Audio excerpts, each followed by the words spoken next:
ছাত্ৰ-ছাত্ৰীসকল তোমালোকক মোৰ চেনেললৈ স্বাগতম জনাইছোঁ। আজি তোমালোকৰ বাবে মই লৈ আহিছোঁ BA 4th চেমৰ অসমীয়া লোক সাহিত্য অধ্যয়ন পেপাৰখনৰ চেপ্টাৰ 4টোৰ এটা ইম্পৰ্টেণ্ট কুৱেশ্যন। আহা আমি ভিডিঅ'টো আৰম্ভ কৰোঁ। কুৱেশ্যনটো হৈছে সাঁথৰ বা দৃষ্টান্ত কাক বোলে? ইয়াৰ শ্ৰেণীসমূহৰ বিষয়ে বহলাই লিখা। এনচাৰটো হ'ল সাঁথৰ অভিধাৰ প্ৰতিশব্দ ৰূপে দৃষ্টান্ত, দৃষ্টান্ত আদি শব্দ ব্যৱহাৰ কৰা হয়। অসমীয়া ভাষাত প্ৰচলিত সাঁথৰ, দৃষ্টান্ত, দৃষ্টান্ত আদি অভিধাৰ প্ৰতি অভিধাৰ ৰূপে ইংৰাজী ভাষাৰ ৰিডেল পদটো প্ৰচলিত। ডক্টৰ প্ৰফুল্ল দত্ত গোস্বামীৰ মতে সাঁথৰবিলাকো এক হিচাপে ফকৰা।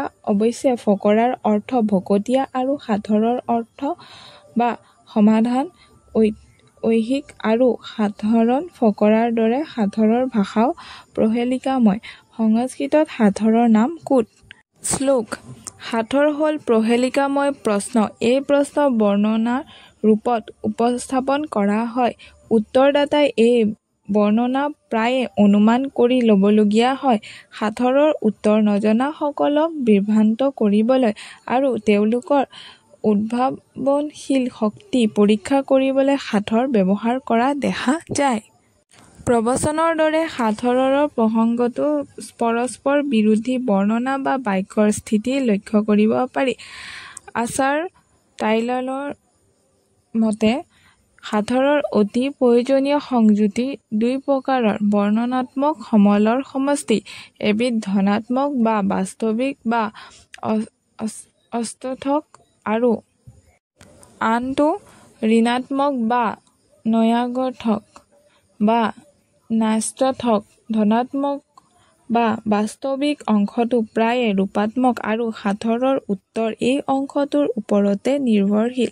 সাঁথৰত চাৰিবিধ বিৰোধ বা বৈপৰীত্য থাকিব পাৰে, যেনে ৰূপক বা প্ৰতীকৰ বিপৰীত বা বিৰোধ, অসম্পূৰ্ণ ৰূপক বা প্ৰতীক, বৰ্ণনাৰ আধিক্যৰ জৰিয়তে প্ৰকৃতিত বিৰোধ আৰু মিথ্যা ৰূপক বা প্ৰতীকৰ জৰিয়তে পৰিস্ফুট বিৰোধ। সাঁথৰৰ শ্ৰেণীবিভাজন: প্ৰথমটো হৈছে বৰ্ণনাত্মক সাঁথৰ।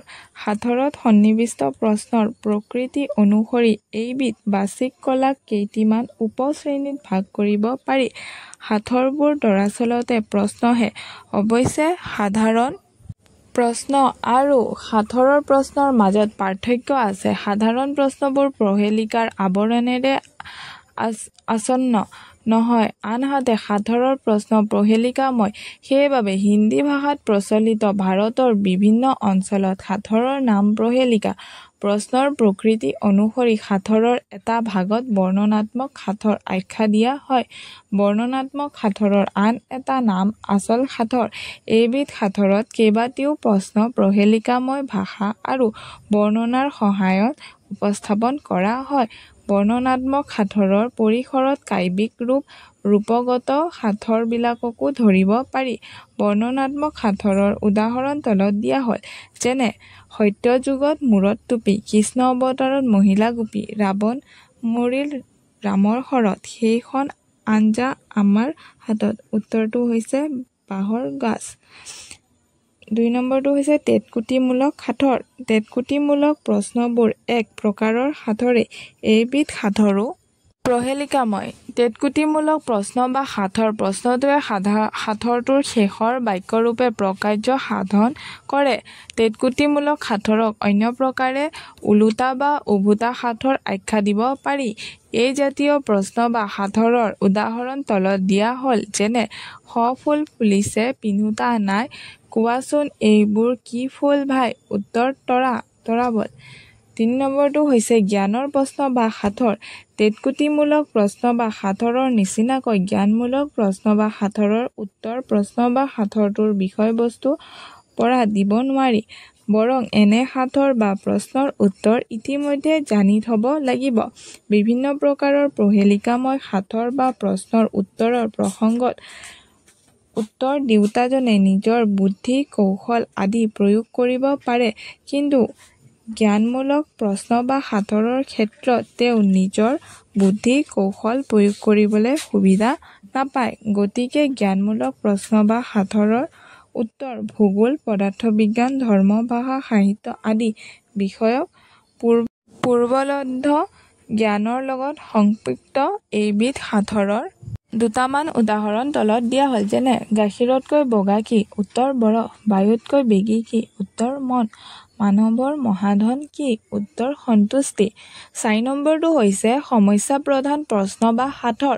সমস্যা জড়িত প্ৰশ্ন বা সাঁথৰক সাধাৰণতে সমস্যা প্ৰধান প্ৰশ্ন বা সাঁথৰ বুলিব পাৰি। সমস্যা প্ৰধান উত্তৰ দিয়াৰ প্ৰসংগত উত্তৰ দিওঁতাজনে আন সাঁথৰৰ তুলনাত অধিক মনোযোগ দিবলগীয়া হয়। জ্ঞানমূলক সাঁথৰৰ সৈতে সমস্যামূলক সাঁথৰৰ সাদৃশ্য নাই বুলি ক'ব নোৱাৰি, যিহেতু উভয়বিধ সাঁথৰেই বিশেষ জ্ঞানৰ লগত জড়িত। সমস্যা প্ৰধান প্ৰশ্ন বা সাঁথৰৰ উদাহৰণ তলত দিয়া হ'ল। যেনে হাতুৰি বটালি ২২খন, চোৰে নিলে ৩খন, থাকিল কেইখন বাকী? উত্তৰ এখনো নাথাকে। ধন্যবাদ।